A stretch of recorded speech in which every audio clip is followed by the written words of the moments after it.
따라해 주시기를 바랍니다. 요셉 샘 곁에 무성한 가지. 다시 요셉 샘 곁에 무성한 가지.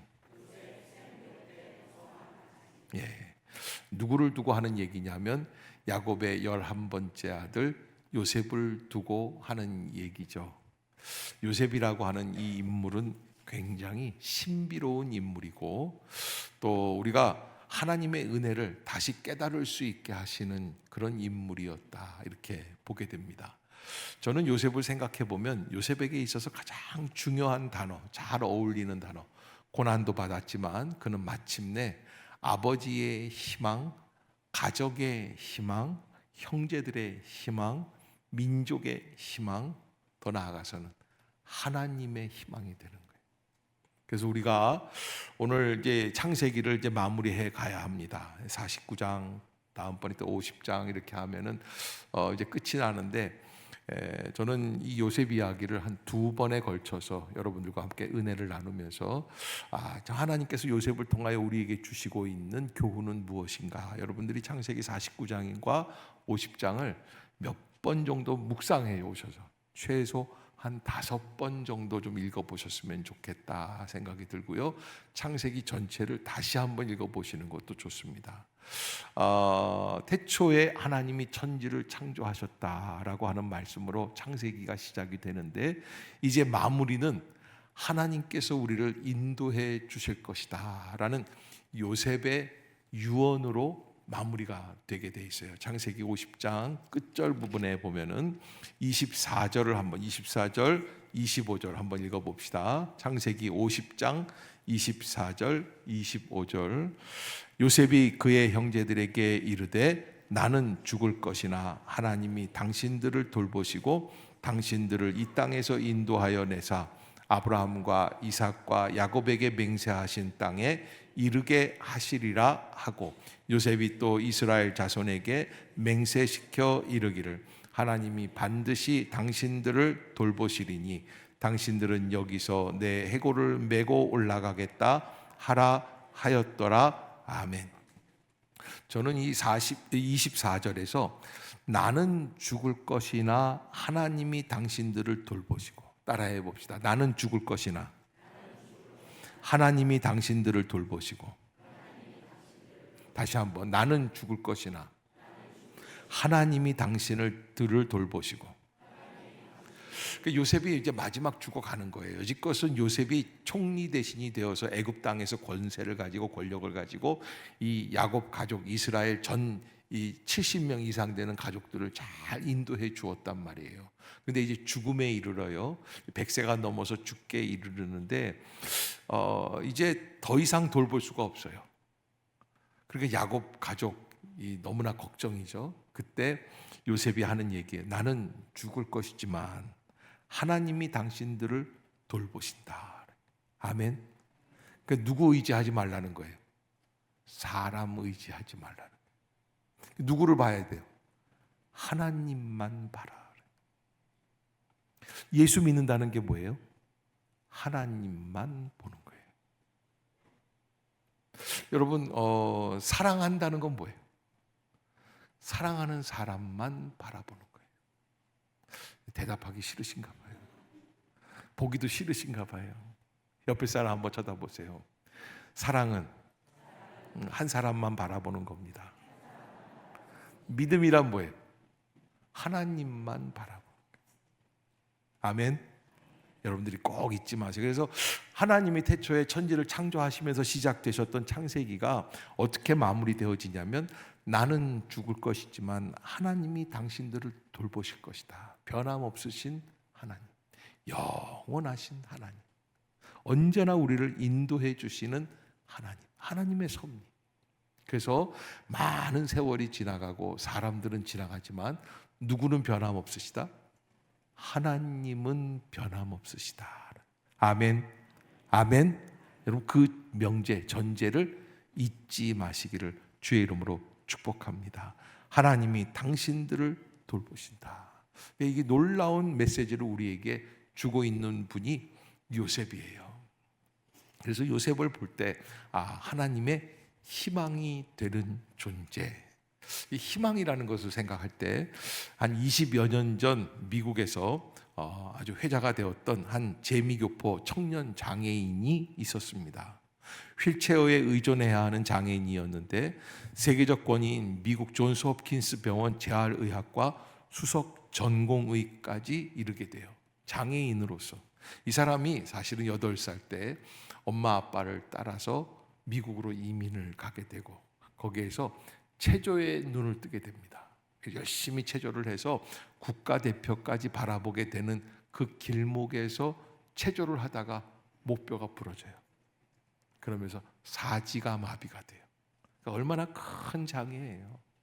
참 하나님이 살아계신다면 이런 일이 있을 수 없죠. 어떻게 그 순간에 어떻게 그렇게 인생이 나락으로 확 꺾여가지고서 장애인이 돼서 아무 쓸모가 없는 그런 사람이 되는데, 그때 사고를 당하면서 쓰러지는 순간 그 앞에 어떤 게 있었냐면 영어로 알파벳 G-O-D, God, 하나님이라는 단어가 탁 내려오면서 그 마음속에 하나님이 나를 인도해 주실 거구나라는 믿음이 생기더래요.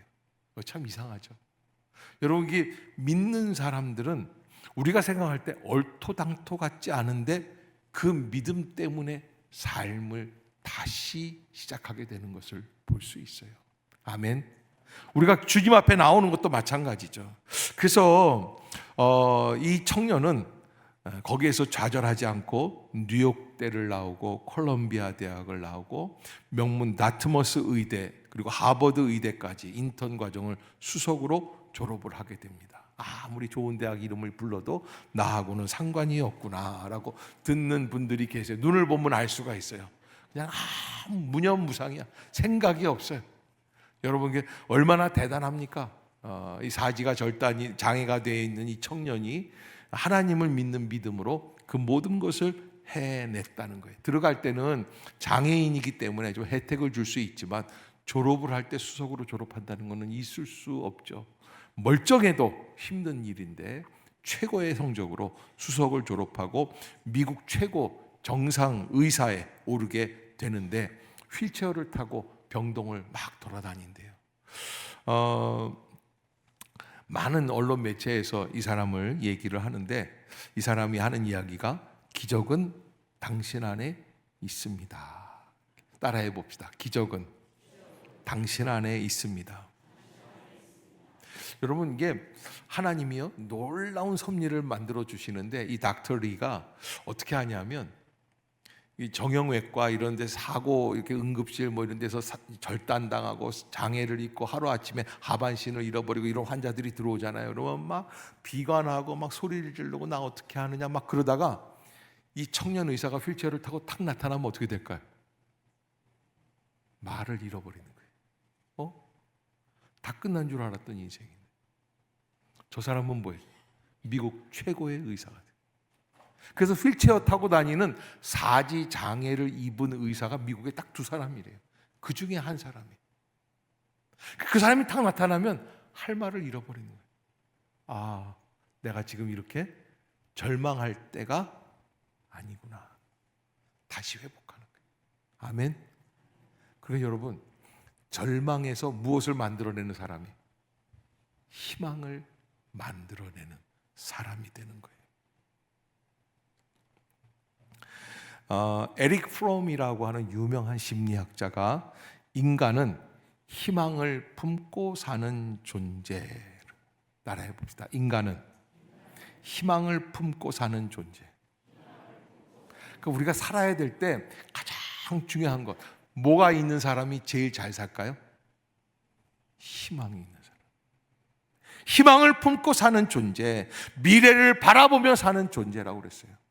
아무리 많은 게 있어도, 가진 게 많아도, 세계 최고의 부자라고 할지라도 미래를 내다볼 수 없는 사람은 삶의 존재의 이유를 못 느끼고 고층 빌딩에서 죽어버리게 돼요.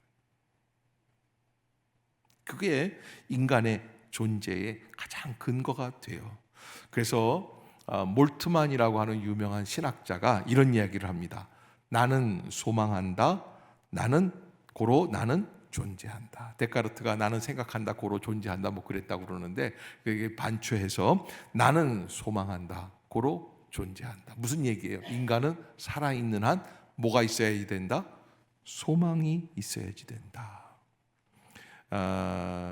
스위팅이라고 하는 유명한 심리학자는 이런 얘기를 해요. 사람은 40일을 먹지 않고도 살 수 있대요. 그리고 3일 동안 물을 마시지 않고도 살 수 있답니다. 8분간 숨을 참을 수도 있다고 해요. 그러나 희망이 없이는 단 2초도 살 수 없다라는 얘기를 해서 저는 참 의미 있는 얘기라고 생각을 합니다. 희망이 있느냐 없느냐, 희망은 성공의 씨앗이고 절망을 깨트리는 무기이며 가난을 물리치는 능력이고 늙음을 무기력하게 만드는 명약이라고 말합니다.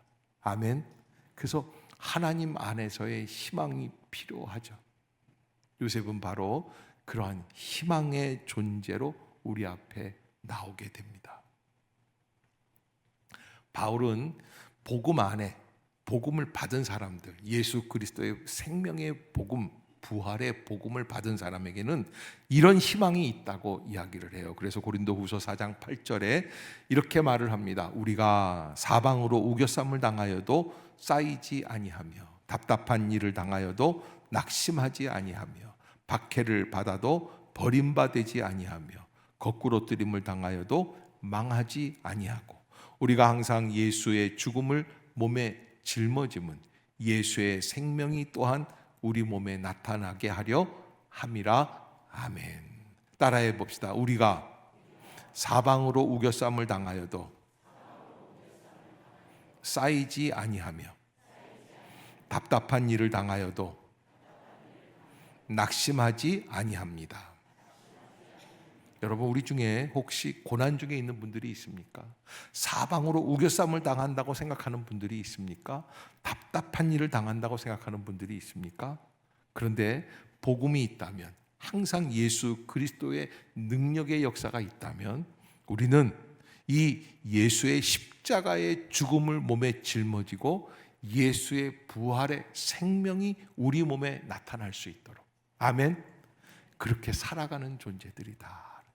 죽어도 산다는 거예요. 아멘. 아멘. 잊지 마시기를 주의 이름으로 부탁합니다. 야곱이 창세기 46장, 47장, 오늘 48장, 49장까지 이 시점에서 보았을 때 야곱이 요셉을 처음으로 다시 만나게 되죠. 30년 만에 만나게 됩니다. 그때 시점으로 봤을 때 지금에서 보면 49장 축복하는 시점에서 보면 약 한 50여 년 전 됩니다. 잃어버린 채로 30년, 와서 찾아서 17년, 약 한 47년, 50년쯤 되죠. 이 50년 동안에 야곱이 인생을 쭉 한번 되돌아보는 거예요. 30년 가까이 아들이 죽었다고 믿고 지옥 같은 삶을 살아왔습니다. 참 이상하게 100살이 넘어가면서 야곱의 인생이 기울어지기 시작을 해요. 그러면서 모든 게 뜻대로 안 돼요. 할아버지 아브라함은 100살에 무엇을 낳았어요? 아들 이삭을 낳았는데 야곱은 움켜 잡으려고, 명예를 차지하려고, 사람들의 권세를 얻기 위해서, 인정을 받기 위해 막 발버둥 치며 살아왔는데, 그냥 그래도 믿음으로 산다고 했는데 지내고 보니까 100세 이후부터 기울기 시작을 하는데 어려움이 너무 보통이 아닌 거예요. 아들을 잃어버리고 두 아내가 야곱보다 먼저 앞서고 갑니다. 요셉이라고 하는 사랑스러운 아들이 죽었다고 하는 현실을 받아들이기가 너무나 괴롭죠. 야곱에게 남아있던 11명의 나머지 아들들은 요셉 하나와 바꿀 수 없을 만큼 그렇게 요셉은 소중한 아들이었고, 나머지 아들에게서는 희망을 얻을 수가 없었습니다. 그런 2초도 살 수 없다고 하는 희망이 없는 그 시간을 야곱은 30년을 버텨냅니다. 얼마나 지독한 사람이에요. 죽을 수 없는 자리에서 죽을 수 없기에 버텨내는 거예요. 그렇게 130년의 시간이 지나고 도저히 생각할지 못했던 기적 같은 사건을 겪게 되는데 바로 죽은 줄 알았던 요셉을 맞닥뜨리게 되는 거예요. 얼마나 놀라겠어요. 전에 이제 LA 나성 영락교회를 담임하시던 목사님이 한 분 계셨어요. 이게 한 40년 전 얘기예요. 성자라고 이북에서 피난 오셔서 미국으로 이민 가셔서 LA 나성 영락교회를 세우시고 거기에서 목사님으로 쭉 수십 년을 목회를 해오셨던 그런 분이신데 성자급의 목사님이시고 참 온유하고 겸손하고 그분이 참 대단했던 거는 북에 아내를 두고 왔다고 해서 결혼을 다시 안 하셨어요. 그 미국에 가면 뭐 예쁜 사람이 얼마나 많이 있겠어요. 근데 그렇게 목사님 좋다고 그래도 결혼을 안 하고 혼자 그 시절을 다 지냈는데 마지막에 이제 나이가 들고 은퇴를 하고 70이 됐는데 북한에서요 초대장이 왔어요. 당신 유명한 목사인데 한번 들어와 보셔. 근데 끝마무리에 뭐라고 얘기하면 당신 아내를 만나게 해주겠어. 그래서 한 1년 동안 북한에 들어가기 전에 우리 장신대에 오셔서 목회 실체를 강의해 주셨어요. 목회 실습을 강의를 해 주시고 얼마나 분명하게 살아가시는 목사님이신지 몰라요. 참 따박따박하고 성실하시고 그런 분이었는데 들어가셔서 만나고 아내를 만났어요. 심장마비로 돌아가셨어요. 다음 달에. 그래서 말들이 많았어요. 첫째, 북한에서 죽였냐? 뭐지 성경 얘기할 때는 막 흐리멍텅하더니 이런 얘기하니까 그냥 눈빛이 그냥 초롱초롱해지는데 북한에서 죽였냐? 뭐 그럴 수 있잖아요. 그다음에 두 번째, 아내를 만났는데 아내가 결혼을 했던 거 아니냐? 자기는 수절을 했는데 아내는 결혼을 하고 그 앞에 나타날 수 여러 가지. 근데 다 밝혀지지는 않았어요. 그러나 하여간 거기에서 화장을 해서 6월만 넘어왔어요. 네. 사람을 만난다는 게 쉬운 일이 아니에요. 근데 죽은 줄로 알고 있던 아들을 만나는 야곱의 마음이 얼마나 대단하겠어요. 죽었다고 믿고 30년을 살아왔는데 이게 그래서 여러분 하나님의 소망은 우리가 포기한 순간에도 하나님은 포기하신다, 포기 안 하신다. 포기하지 않으시는 하나님이에요. 따라해 봅시다. 하나님은 결코 포기하지 않으십니다. 옆에 사람 쳐다보시고 하나님은 너도 포기하지 않으신다. 힘내세요.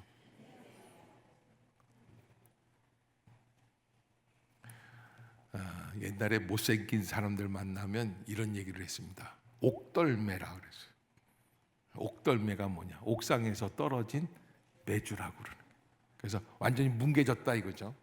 그런데 이제 그 다음 버전이 조포맨이라는 거예요. 조물주도 포기한 사람이 조포맨.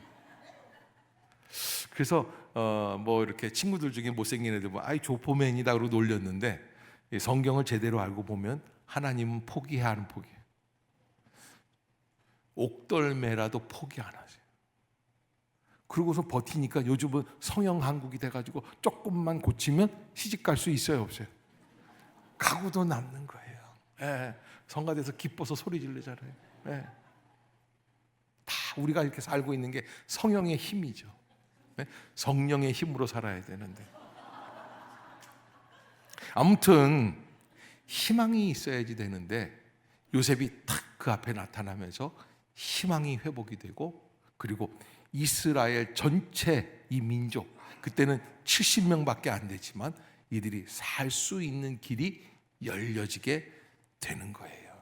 그래서 우리가 하나님을 묵상해 보면서 하나님은 어떤 하나님이신가?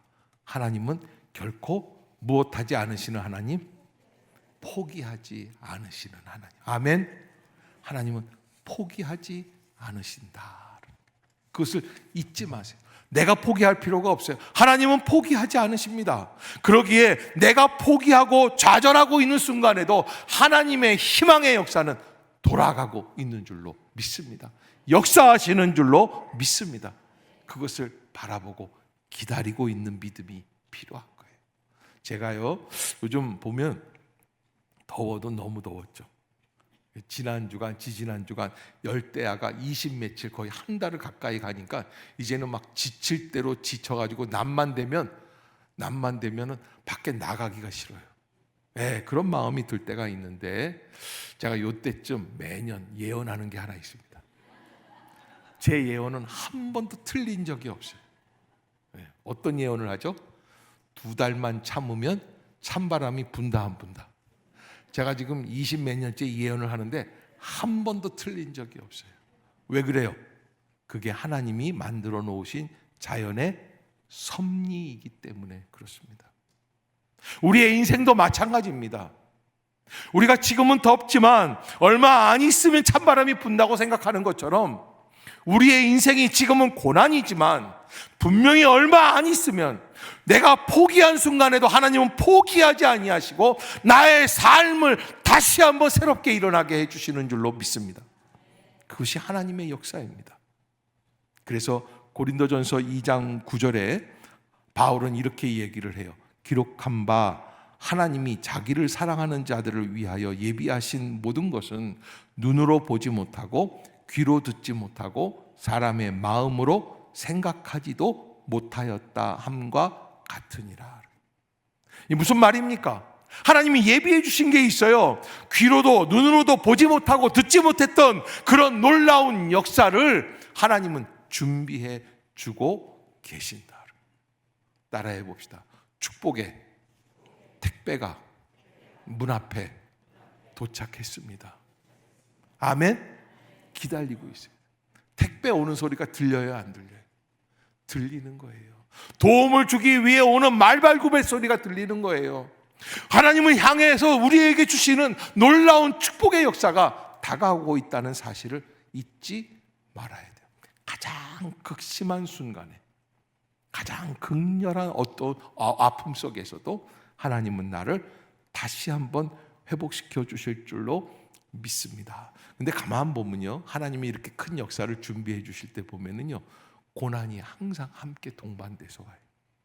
고난이 없을 수가 없어요. 옆에 사람 바라보시고 한번 물어보세요. 고난이 있습니까? 있다고 그래요? 없다고 그래요? 없다고 그래요? 그러면 그건 가짜예요. 우리 예수 믿는 사람들은 다 고난이 있어요. 그게 진짜예요. 그래서 고난이 있는 사람들한테 그렇게 다시 한번 얘기합시다. 이제 곧 축복이 올 것입니다. 아멘.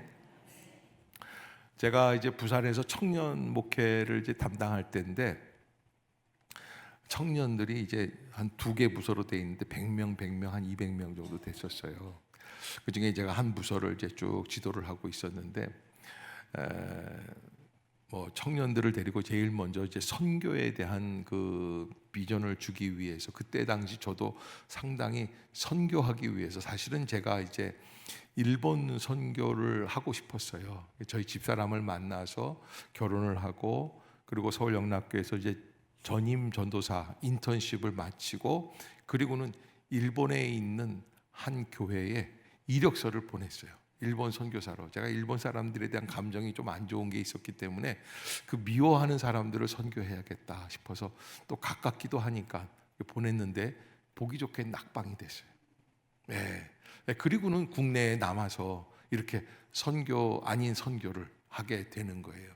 그래서 이제 일본 선교를 청년들을 데리고 갔습니다. 그리고 제주도 지역을 다 섬기고 그리고 지리산에 들어가서 지리산 여름 선교 활동을 하고 이렇게 했었는데 그러다 보니까 아이들 가운데 소망이 생기고 목사님 저희도 선교사로 나가겠습니다. 부름받은 아이들이 생겨서 약 한 3명 정도가 단기 선교사로 2년 약정을 하고 나갔었어요. 이게 대단한 일이에요.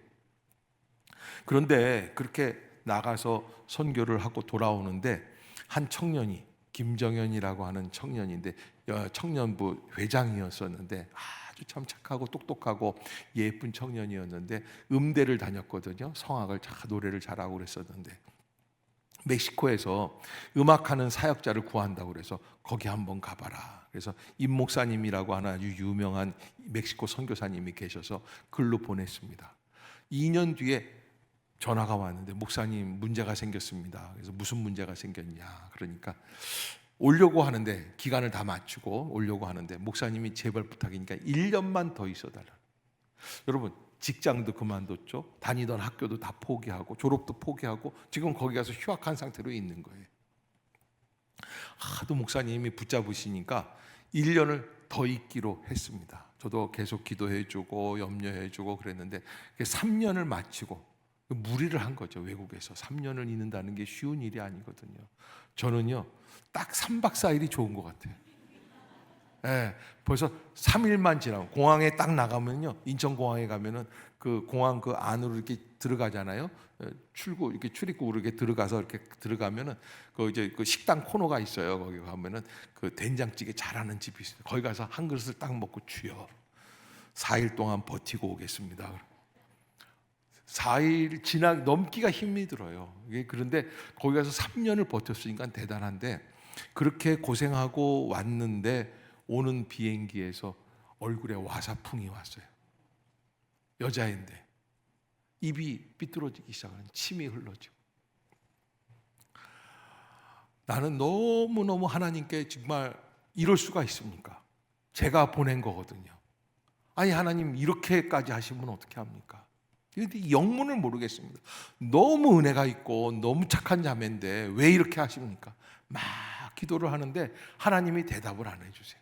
그러면 그렇게 와사풍이 왔으면 선교사로서 사역하고 헌신하고 왔으니까 와서 교회에 와서 목사님이랑 다 주변에 있는 사람들이 기도해 줄 거 아니에요. 그러면 나야지 될 거 아니에요. 안 낫는 거예요. 6개월을 치료를 했어요. 그 부모님들이 교회를 안 다니시는 분이에요. 세상에 우리 딸을 이렇게 만들 수가 있네요. 그 6개월을 그렇게 거의 1년이 지나간 뒤에 하루는 전화가 왔어요. 그때 이제 제가 이제 서울에 와 있을 때인데 목사님 참 이상합니다. 그래서 왜? 그러니까 목사님 참 처음에 와서 와사풍이 오고 그랬을 때 너무 힘들었는데 지금은 너무 감사해요. 그러면서 목사님 좀 기도해 주셔야 될 게 있어요. 그래서 뭐냐 그랬더니 거기 부산에 이세벨여고라고 있어요. 그래서 거기 미션 스쿨입니다. 제가 있던 교회에서 운영하는 큰 학교입니다. 중학교도 있고 고등학교도 있는데 거기서 MK 미셔너리 키즈라고 그래가지고 선교사님들 나가 있는 자녀들을 국제 학교를 만드는 거예요. 대안학교로 학교 안에 학교를 만드는 거예요. 그래서 선생님들을 뽑아야 되잖아요. 그래서 선생님들을 뽑는데 조건이 뭐겠어요? 해외 선교사 경험이 있는 분들을 뽑겠다고 그래요. 세상에 그때 그 자매는 아프고 힘들고 공부를 중간에 포기하고 뭐 이래가지고 그걸 뭐라 그러죠? 교원 자격증 시험을 볼 수가 없었어요. 그 또 교원 시험을 볼 그 3학년 때 다 놓쳐버린 거야. 선교사 하는 것 때문에. 그런데 하나님이 따로 준비를 했는 거예요. 그 자매 이력서를 보자마자 오케이. 왜? 이 사람만한 사람이 없다는 거예요. 지금까지 학교 교사로 봉사하고 있어요. 한 번은 한 20년 됐어요. 부산에 내려가서 그 집에 신방을 하고 예배를 드린 적이 있습니다. 근데 집이 굉장히 커요. 그때가 20년 전이니까 갓 결혼하고 첫애 낳았을 때거든요. 야 무개야, 너 이제 신혼인데 이렇게 큰 집에서 사냐? 목사님 정말 하나님의 은혜는 살수록 놀랍고 공짜가 없다는 게 정말 깨달아져요. 그래서 왜? 제가 3년 멕시코 있었잖아요. 그래. 그런데 꼭 3년짜리 집들이 나오는데 그래? 이거 전셋집이냐? 아니라는 거예요. 공짜로 산대. 아니 3년을 어떻게 공짜로 사냐? 그랬더니 글쎄요. 외국에 나가는 분들이 어디서 소문을 들었는지 저한테 당신은 청년 때 그렇게 했기 때문에 우리 집을 맡아서 해줄 수 있는 그런 마음이 있을 것 같다 그래요. 3년 동안 공짜로 살렸다. 그래 50평 아파트를 한 번은 또 그렇게 하면서 이게 보면은 여러분 이게 뭐 이제 돈 내고 돈 먹게 하는 식으로 뭐 오세요, 예, 하나님이 이렇게 복을 주십니다, 이런 얘기하는 게 아니에요. 신기하잖아요. 고난의 시간이 있고 절망의 시간이 있고 와사풍이 와서 너무 힘들고 하나님이 나를 버리신 것 같고 응답 안 해주시는 것 같은 막막한 시간이 다 지나간 다음에 하나님이 주시는데, 가만 보면 내가 과거에 심었던 씨앗들을 다시 열매로 결실하게 하시는 거예요. 아멘. 내가 뿌렸던 것들이 헛되지 않은 것을 약속해 주시는 거예요. 단지 그때는 말 없이 계셨던 거예요. 나는 포기하고 있었지만, 나는 좌절하고 있었지만 하나님은 포기하지 않으신다는 것을 우리에게 알려주시는 거예요. 그러기에 요셉을 만나는 순간부터 야곱은 충격에 빠지게 되죠. 이런 걸 신앙적, 영적 충격이라고 그래요. 왜? 새로운 눈이 열리니까요. 야, 이상하다. 어떻게 이런 일이 있었을까? 야곱이 아무리 생각해도 하나님의 섭리를, 왜? 자기가 100년 동안 움켜잡으려고 살아왔는데 지난 30년을 봤을 때 그 움킨 것을 누릴 수 있었다 없었다? 지옥 같은 삶을 살았어요. 아들들이라고 12명이 있는데 다 그냥 아버지의 첩까지 뺏어가는 놈들이, 얼마나 나쁜 놈들이. 그런데 요셉이 나타나는 순간 이 가정 전체가 희망으로 바뀌는 거예요. 이스라엘 전체가 희망으로 바뀌는 거예요. 하나님의 희망이 나타나기 시작을 하고 구원의 문이 열리기 시작하는 것을 요 야곱이 잘 보고, 저는 이런 얘기는 성경에 없어요. 이렇게 한번 결론을 내보았어요. 애굽에 머물던 야곱이 17년 동안 애굽에서 뭘 했을까? 뭘 했을까? 궁금하지 않으세요? 여러분들은 하나 궁금하지 않은 표정으로 저를 바라보시죠. 저는 목사라 그런지 되게 궁금해요. 야곱이 뭐 했을까? 17년 동안.